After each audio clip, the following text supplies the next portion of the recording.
Romantic कहानियाँ पर आप सभी का स्वागत है। या यूं कहें कि कभी कभी ज़रूरत से ज़्यादा ख्वाहिशें इंसान को ख़त्म कर देती है। और मैं भी ना कभी पूरा ना होने वाली ख्वाहिशों के सफ़र पर निकल पड़ी थी। मैं रात के 12 बजे से छोटे से कमरे में बिस्तर पर पड़ी हुई थी और एक के बाद एक दूसरे लड़कों ने मुझे नोच डाला था। दर्द के से बेइंतहा तड़प रही थी। मैं अपनी मर्जी से सब अपनाया था, ना ही मुझे अपने उन लड़कों ने मुझे बहुत ज़्यादा पैसे दिए और एक रात के लिए ले गए। दोस्त भी आ गया, मगर वो जैसे ही कमरे में अंदर आया तो उसकी चीखें निकल गई, क्योंकि हालत इंसान को वह सब करने पर मजबूर कर देती है जिसके बारे में उसने कभी सोचा भी नहीं होता।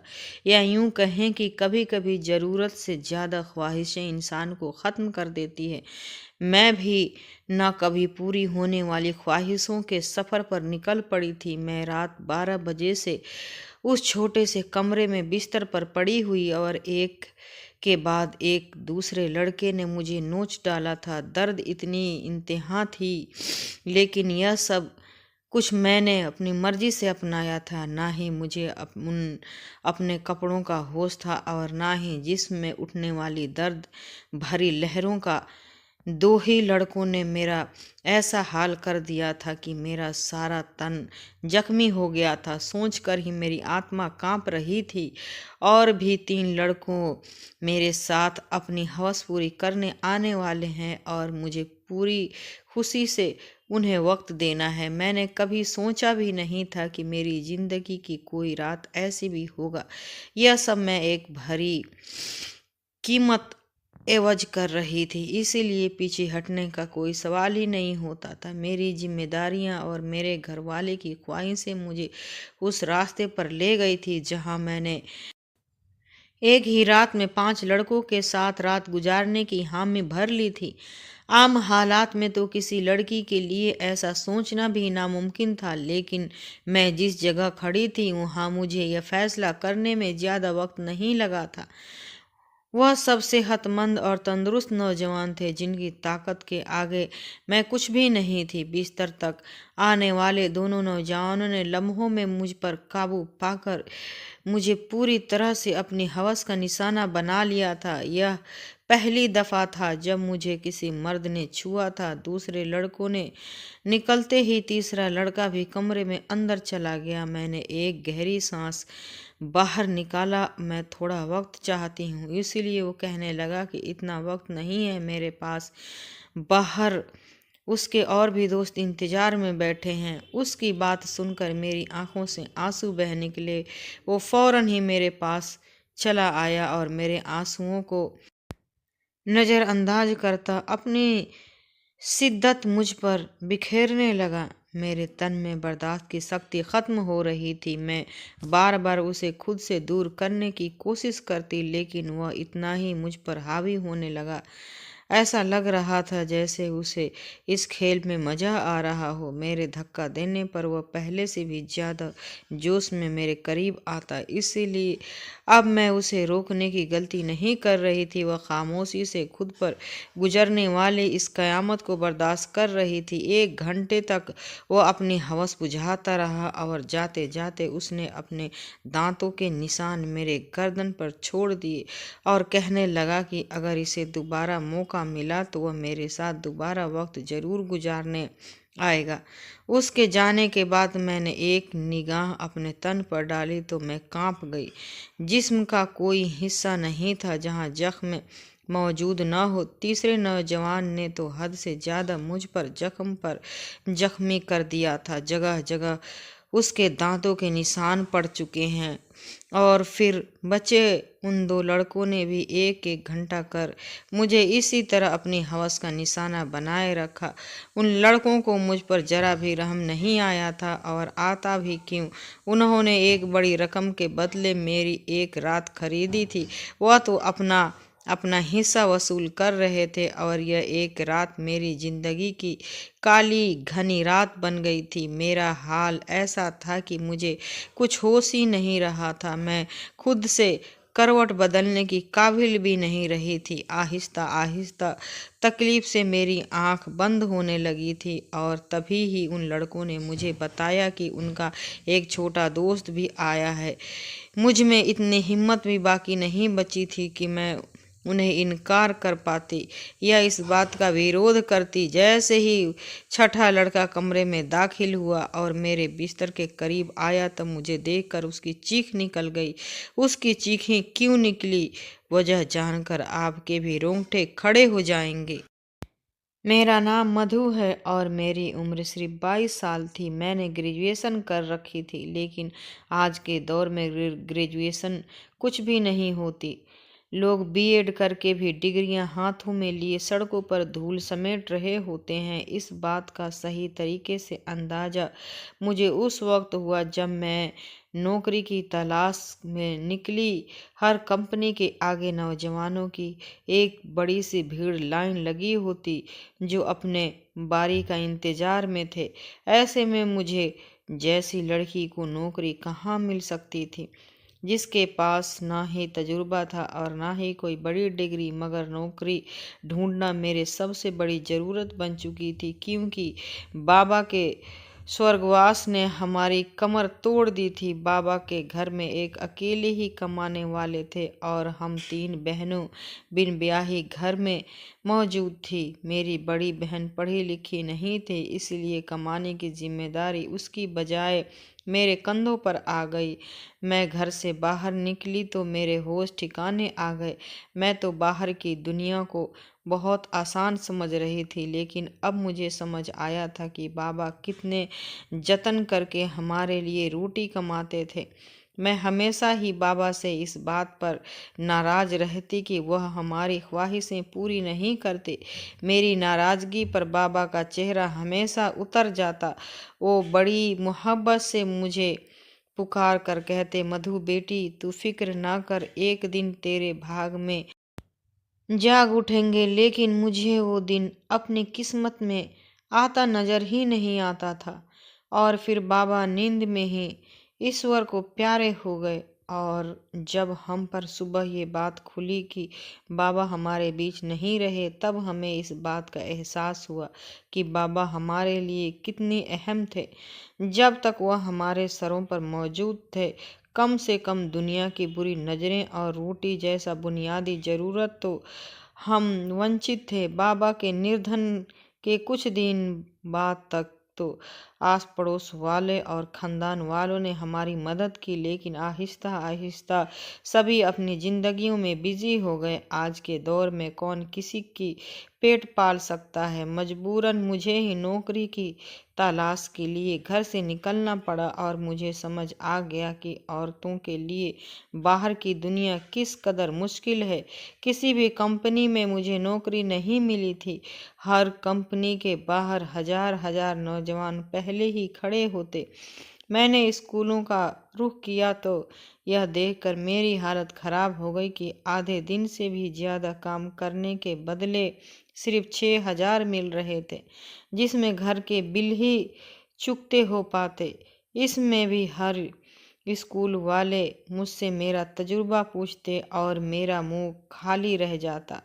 बहुत तलाश के बावजूद भी कोई नौकरी न मिली तो मेरी एक दोस्त भी के भाई के जरिए मुझे एक पिज़्ज़ा हाउस में वेटर की नौकरी मिल गई। ये शहर के एक भीड़ भाड़ इलाके में बना हुआ पिज़्ज़ा हाउस था, जहां हर वक्त ही मर्दों की बहुत ही ज़्यादा भीड़ रहती। काले रंग का फिटिंगदार पैंट कोट मेरे हवाले कर दिया गया, जिस पर पिज़्ज़ा हाउस का नाम लिखा था और मुझे अगले दिन से ही नौकरी पर बुला लिया गया। उस नौकरी के बड़े अजीब अजीब से काम थे जो मुझ पर करने थे।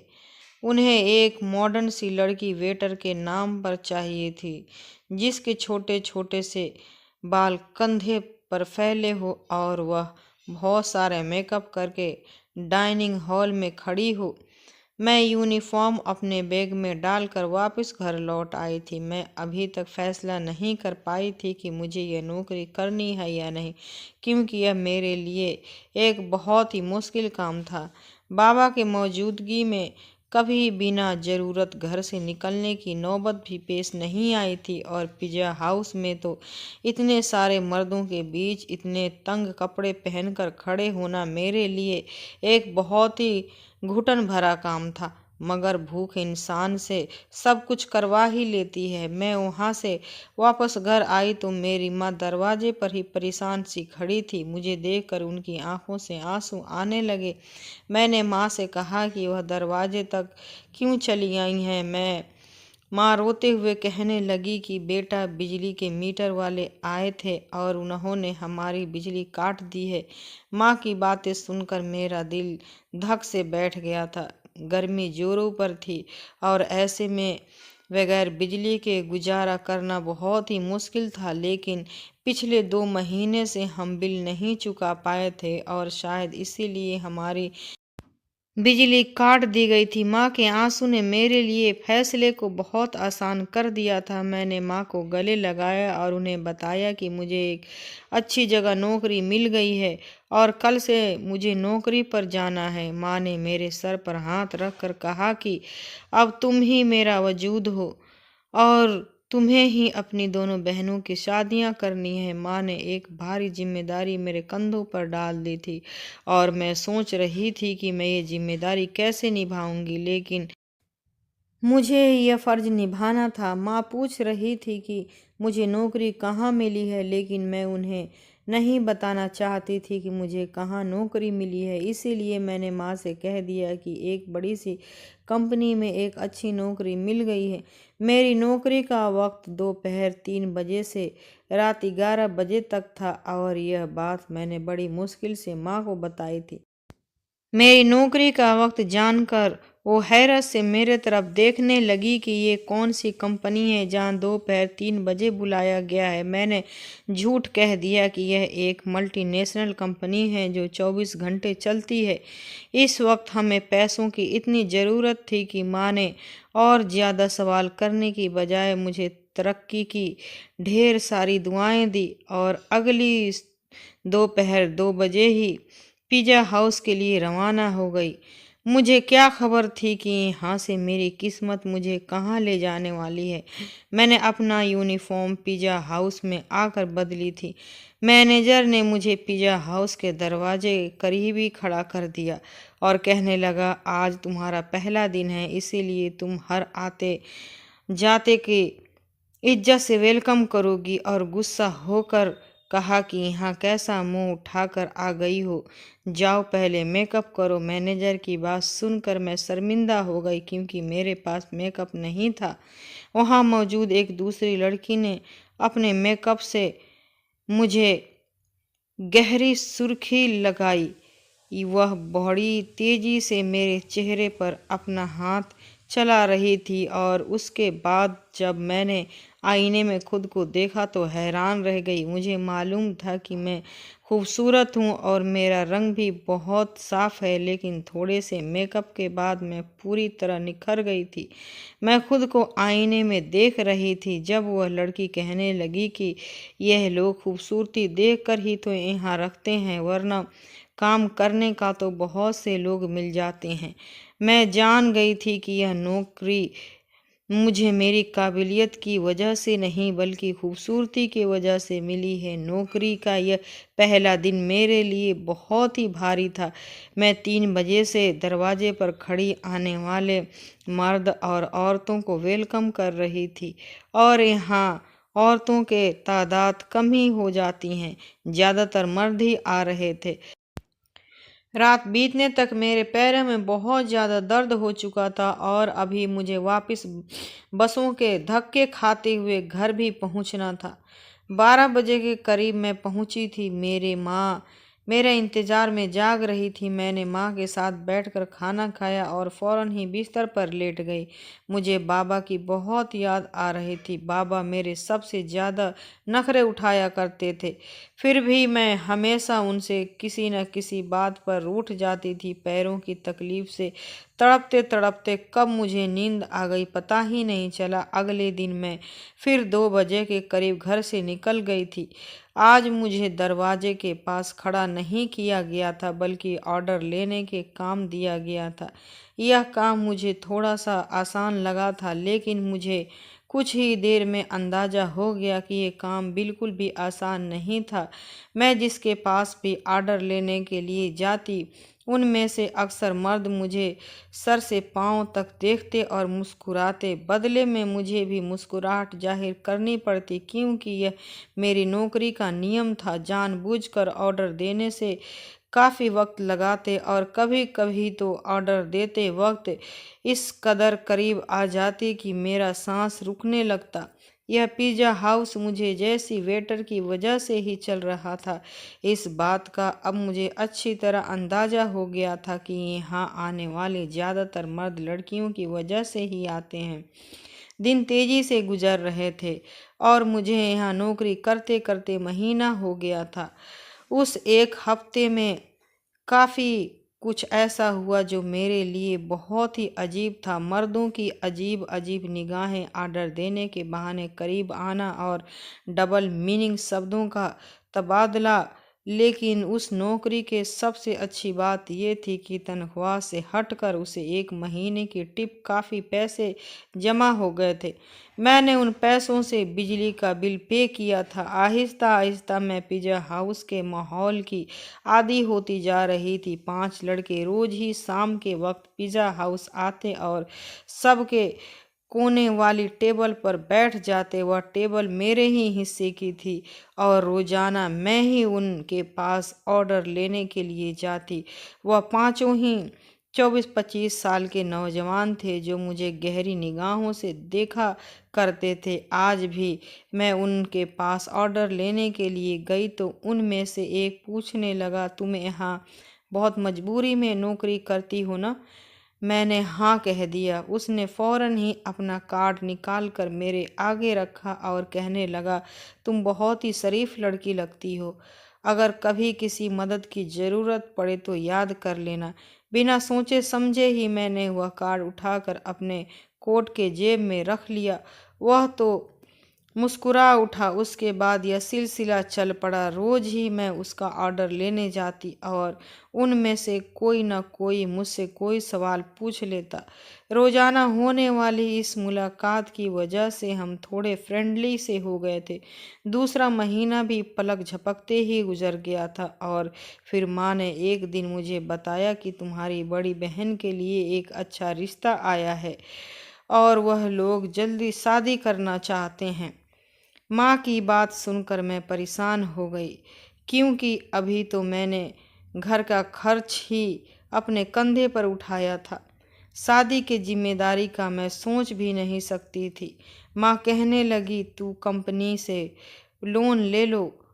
जितनी बड़ी कंपनी है, लाख रुपये के लोन मिल गया तो तेरी बहन की अच्छे से शादी हो जाएगी। बड़ी बहन भी 26 साल की हो रही थी और माँ उसकी तरफ बहुत परेशान थी। अब मैं माँ को क्या बताती कि मैं तो पिज़्ज़ा हाउस पर मामूली सी नौकरी कर रही थी। लाख रुपये मुझे कहाँ से मिलते? मैंने माँ की बात का कोई जवाब नहीं दिया, लेकिन माँ की आंखों में मुझे चमकती हुई उम्मीद साफ दिखाई दे रही थी। माँ को यकीन था कि मुझे कंपनी से लोन मिल जाएगा और मैं सोच रही थी कि मेरे झूठ ने मुझे कहाँ फंसा दिया है। अगले दिन मैं नौकरी पर भी सारा वक्त परेशान रही और यह बात मेरे साथ काम करने वाली लड़की ने नोट कर ली। वह मुझसे कहने लगी कि क्या बात है मधु, आज तू बहुत ही ज़्यादा परेशान लग रही हो। मैंने उसे बता दिया कि बड़ी बहन की शादी करनी है और मेरे पास बिल्कुल भी पैसे नहीं हैं। मेरी बात सुनकर कहने लगी, तो इतना खर्च करने की क्या ज़रूरत है, सादगी से विदा कर दो। उसकी बात सुनकर मैं सोच में पड़ गई। वह ठीक ही तो कह रही थी। इतना मसला बनाने की ज़रूरत ही क्या थी। घर आकर मैंने माँ को यही मशवरा दिया कि वह सादगी से बहन की विदाई कर दे, लेकिन मेरी बात सुनकर माँ कहने लगी कि हर किसी को हमारे मसलों की जानकारी नहीं है। लड़के वाले ने पहले ही दहेज के नाम पर एक लंबी लिस्ट थमा दी है और अगर मैंने खाली हाथ तेरी बहन को विदा कर दिया तो उसके ससुराल वाले सारी जिंदगी उसे बातें सुनाते रहेंगे।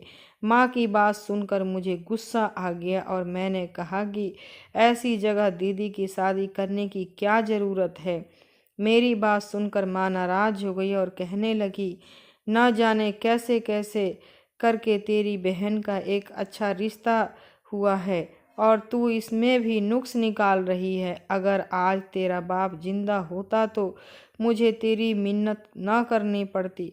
वह खुद ही अपनी बेटी के लिए कैसे भी करके रकम जमा कर लेते। माँ की आंखों में आंसू आ गए थे और उनकी बात ने मेरा दिल भी दुख गया था। वह ठीक ही कह रही थी। अगर बाबा जिंदा होते तो वह किसी भी तरह पैसे जमा कर ही लेते। मैंने माँ के गले लगा लिया और उनसे वादा कर लिया कि मैं जल्द ही पैसों का इंतजाम कर लूँगी। मैं खुद भी नहीं जानती थी कि इतने सारे पैसे मुझे कहाँ से मिलेंगे। बाप का साया वाकई औलाद के लिए बहुत बड़ा आशीर्वाद होता है। वह अपनी जान पर खेल कर भी औलाद को जिंदगी के सारे सुख देता है और मेरे लिए अपने बाप की जगह लेना बहुत ही मुश्किल था। दिन यूं ही परेशानी में गुजर रहे थे। मैंने पिज़्ज़ा हाउस के मैनेजर से पैसों की बात की, लेकिन मेरी बात सुनकर जिन नज़रों से उन्होंने मुझे देखा, मैं खुद ही ज़मीन में गड़ गई थी। वह लड़के अब भी रोज़ाना पिज़्ज़ा हाउस आते थे। मैं उनका ऑर्डर लेने आई तो उन लड़कों में से एक कहने लगा, क्या बात है, आज तो आपका चेहरा बिल्कुल ही उतरा हुआ है। उसकी बात सुनकर न जाने क्यों मेरी आंखों में आंसू आ गए थे। वह बार बार पूछने लगा कि मैं उसे अपनी परेशानी बताऊं। न चाहते हुए भी मैंने उसे अपना मसला बता दिया, क्योंकि मुझे भी किसी ऐसे इंसान की तलाश थी जिसके आगे मैं खुलकर अपना दर्द बयान कर सकूं। मेरी बात सुनकर उसके चेहरे पर मुस्कुराहट आ गई और वह कहने लगा कि इतनी छोटी सी बात के लिए आप इतना कदर परेशान हैं। हमने आपको अपना कार्ड इसीलिए दिया था कि कोई भी परेशानी हो तो आप हमें याद कर लें। मैं हैरत से उनके चेहरे देखने लगी। मैं यह सोच भी नहीं सकती थी कि वह 5 अजनबी लड़के मुझे पैसे दे सकते हैं, लेकिन उन पांचों ने फौरन ही मुझे लाख रुपयों की ऑफ़र दे दी। मैं उनकी तरफ देख रही थी। वह कहने लगे, 1 लाख रुपया देना उनके लिए कोई बड़ी बात नहीं है, लेकिन मुझे भी उनके कुछ काम आना होगा। उनकी बात सुनकर मैं ठिठक गई। उन लड़कों को मुझसे क्या काम हो सकता था, यह बात समझने में मुझे बहुत देर नहीं लगी थी। मैंने फौरन ही घबरा कर कहा कि मैं एक शरीफ घराने से संबंध रखती हूँ और मैं कोई गलत काम नहीं कर सकती। वह हंसकर कहने लगे कि हमने सिर्फ पेशकश की है, कबूल करना या ना करना आपकी मर्जी है, लेकिन आज के दौर में 1 लाख आपको कोई भी नहीं देना चाहेगा, चाहे वह आपका करीबी रिश्तेदार ही क्यों न हो। बात तो उनकी भी बिल्कुल ठीक थी, लेकिन मैं अपनी इज्जत गिरवी रख कर लाख रुपया हासिल करना नहीं चाहती थी, इसीलिए मैंने उन्हें साफ इनकार कर दिया। मैं हालत से पूरी तरह थक चुकी थी और ऐसे ही थकी हारी जब लौटकर घर आई तो मेरी माँ और बहनें मेरे इंतज़ार में थीं। माँ ने बताया कि दीदी के ससुराल वाले 1 महीने के बाद के लिए शादी की बात कर रहे हैं और वह दीदी के साथ साथ छोटी को भी अपने छोटे भाई के लिए लेना चाहते हैं। इसी तरह एक खर्चे में 2 शादियां हो जाएंगी। छोटी के रिश्ते का सुनकर जहां मुझे खुशी हुई थी, वहीं 1 महीने का वक्त सुनकर मेरी जान निकल गई थी। पैसों का कोई इंतजाम न हो सका था और माँ मुझसे उम्मीदें बांधे बैठी थी। मैंने एक नज़र अपनी दीदी के चेहरे पर डाली, जहाँ बहुत समय बाद खुशी की रौनक नज़र आ रही थी। मैं भी दीदी के ससुराल वालों से मिली थी। वह लोग वाकई बहुत अच्छे लोग थे, लेकिन आज के दौर में सादगी के बगैर दहेज के कौन दुल्हन विदा कराता है। वह भी इसी समाज में रहने वाले थे। मैं अपनी बहनों की खुशी को हमेशा कायम देखना चाहती थी। मैंने माँ से कहा कि आप शादी की तारीख पक्की कर दें, पैसों का इंतजाम हो जाएगा। मेरी बात सुनकर तो घर में खुशी की लहर दौड़ गई थी। मगर वह लोग इस बात से बेखबर थे कि ये खुशी उन्हें मेरी आबरू की बर्बादी के बदले हासिल होने वाली थी। अगले दिन मैं उन 5 लड़कों से हामी भर ली। वह मुस्कुराकर कहने लगे कि हम जानते हैं कि आप जरूर मान जाएंगी। उन 5 ने एक रात के लिए मुझे अपने साथ ले जाने की बात की थी। मैंने माँ को बता दिया कि साल के आखिरी दिन की वजह से कंपनी में बहुत ज़्यादा काम है और मुझे एक रात कंपनी में ही गुजारना होगा। कंपनी ने मेरा लोन मंजूर कर लिया है, इसीलिए मैं उनकी बात मानने को मजबूर हूँ। लोन पास होने की बात सुनकर माँ को इस कदर खुश हो गई कि उन्होंने मुझे रात को रुकने की इजाज़त भी दे दी और मैं पिज़्ज़ा हाउस से छुट्टी होने के बाद उन 5 लड़कों के साथ चली गई। उन 5 ने मुझे अपनी दरिंदगी का निशाना बना डाला और जब छोटा लड़का अंदर आया तो मुझे देखकर उसकी चीखें निकल गई, क्योंकि पूरा बिस्तर खून से भीगा हुआ था और मैं अपनी ज़िंदगी की शायद आखिरी सांसें ले रही थी। उसने तुरंत ही मुझे अपने बाजुओं में उठाया और गाड़ी में डालकर एक छोटे से अस्पताल में ले गया, जहां शायद उसका कोई जानने वाला ही डॉक्टर था। कई घंटे आईसीयू में रहने के बाद मेरी हालत कुछ बेहतर हुई, लेकिन मेरा जख्मी तन मेरी बर्बादी की गवाही दे रहा था। वह लड़का उन 5 का ही दोस्त था, लेकिन उसके अंदर इंसानियत अभी बाकी था और उसे मुझ पर रहम आ गया था, वरना शायद मैं उसी बिस्तर पर दम तोड़ देती। मैंने माँ को फ़ोन करके बता दिया था कि मेरी कंपनी की छुट्टी नहीं हुई है। उस लड़के ने अस्पताल का सारा खर्च उठाया था और उसके दोस्तों से वो लाख रुपये लेकर मुझे दिए थे। वह 5 बहुत ही अमीर कारोबारी लोगों के बेटे थे जो चाहते तो बगैर मुझे बर्बाद किए भी मेरी मदद कर सकते थे। मेरे ठीक होने पर मुझे अस्पताल से छुट्टी मिल गई थी और रकम भी मेरे हाथ में आ गई थी, लेकिन अब कुछ भी पहले जैसा नहीं रह गया था। उस लड़के ने मुझे अपनी फैक्ट्री में नौकरी की ऑफ़र दी थी और यकीन दिलाया था कि मैं वहाँ इज्जत से नौकरी कर सकूँगी। आज मेरी दोनों बहनों की शादी हो गई और मैं उस लड़के की फैक्ट्री में नौकरी कर रही थी। एक बात मैं अच्छी तरह जान गई थी कि आज के इस दौर में बगैर किसी मतलब के मदद करने वाले लोगों की गिनती न होने के बराबर है। हमेशा नौकरी करने वाली लड़कियों को इज्जत की नज़र से देखें, क्योंकि वह बहुत ही मजबूरी की हालत में अपने घरों से निकलती हैं, चाहे फिर वो तंग कपड़े ही